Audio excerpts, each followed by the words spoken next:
There's no feeling more intense than starting over. If you deleted your homework the day before it was due, as I have, or if you left your wallet at home and you have to go back after spending an hour in the commute. If you won some money at the casino and then put all your winnings on red but it came up black.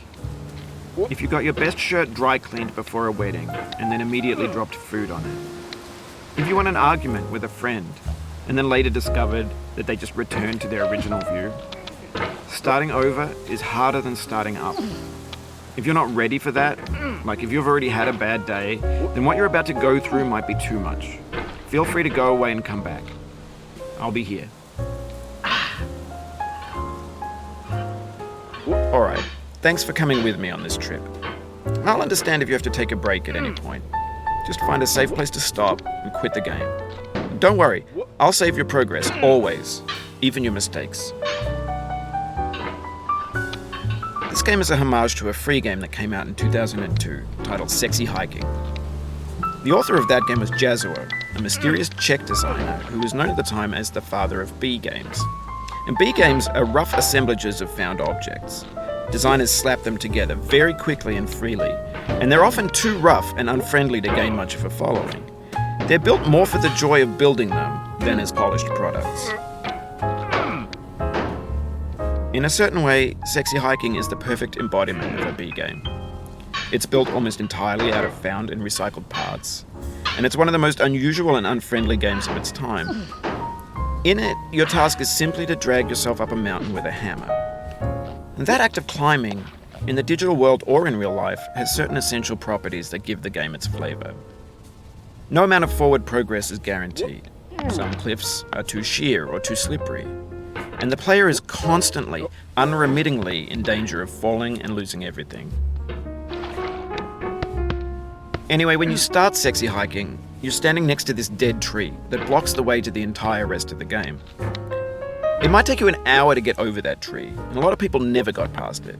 You prod and you poke at it, exploring the limits of your reach and your strength, trying to find a way up and over. And there's a sense of truth in that lack of compromise. Most obstacles in video game worlds are fake.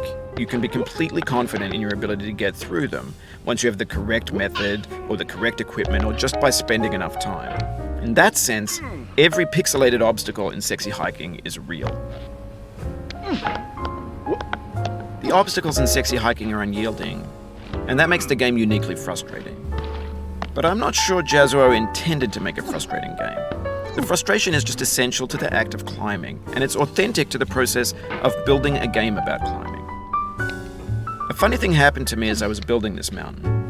I'd have an idea for a new obstacle, and I'd build it, test it, and it would usually turn out to be unreasonably hard.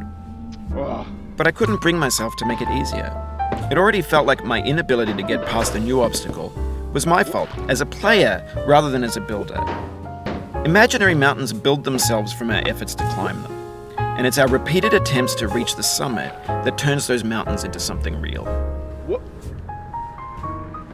When you're building a video game world, you're building with ideas, and that can be like working with quickset cement. You mold your ideas into a certain shape that can be played with, and in the process of playing with them, they begin to harden and set until they're immutable, like rock. And at that point, you can't change the world. Not without breaking it into pieces and starting fresh with new ideas. For years now, people have been predicting that games would soon be made out of prefabricated objects, bought in a store and assembled into a world. And for the most part, that hasn't happened, because the objects in the stores are trash. I don't mean they look bad or that they're badly made, although a lot of them are. I mean they're trash in the way that food becomes trash as soon as you put it in the sink. Things are made to be consumed and used in a certain context, and once the moment is gone, they transform into garbage. In the context of technology, those moments pass by in seconds. Over time, we've poured more and more refuse into this vast digital landfill that we call the internet. It now vastly outnumbers and outweighs the things that are fresh and untainted and unused. When everything around us is cultural trash, trash becomes the new medium, the lingua franca of the digital age. And you can build culture out of trash. But only trash culture. B games, B movies, B music, B philosophy. Maybe this is what digital culture is. A monstrous mountain of trash, the ash heap of creativity's fountain. A landfill with everything we ever thought of in it. Grand, infinite, and unsorted. There's 3D models of breakfast, Gen X's fanfic novels, scan magazines, green screen Shia LaBeouf, banned snuff scenes on LiveLeak. Facebook's got lifelike bots with unbranded adverts and candid shots of Kanye and Taylor Swift mashups, car crash epic failed GIFs, Russian dashcam vids, discussions of McRibs, discarded, forgotten, unrecycled, muddled, rotten, untitled. Everything's fresh for about 6 seconds, until some newer thing beckons, and we hit refresh.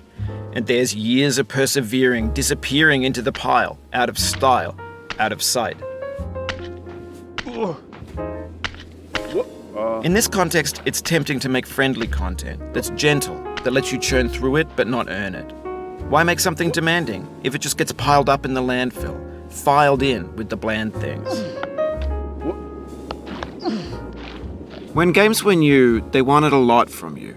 Daunting you, taunting you, resetting and delaying you. Players played stoically. Now everyone's turned off by that. They want to burn through it quickly, a quick fix for the fickle, some tricks for the clicks of the feckless. But that's not you, you're an acrobat. You could swallow a baseball bat.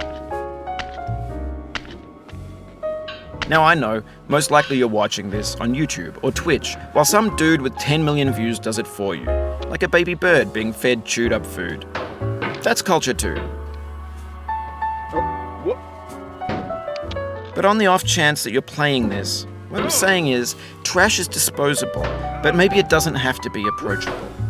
What's the feeling like? Are you stressed? I guess you don't hate it if you got this far. Feeling frustrated? It's underrated. An orange is sweet, juicy fruit locked inside a bitter peel. That's not how I feel about a challenge. I only want the bitterness. It's coffee. It's grapefruit. It's licorice. It feels like we're closer now. Composer and climber, designer and user. You could have refused, but you didn't. There was something in you that was hidden, that chose to continue. It means a lot to me that you've come this far, endured this much. Every wisecrack, every insensitivity, every setback you've forgiven me is a kingly gift that you've given me. We have the same taste, you and I. It's not ambition, it's ambition's opposite. An obdurate mission to taste defeat. You'll feel bad if you win, so I put this snake in for you. Have you thought about who you are in this? Are you the man in the pot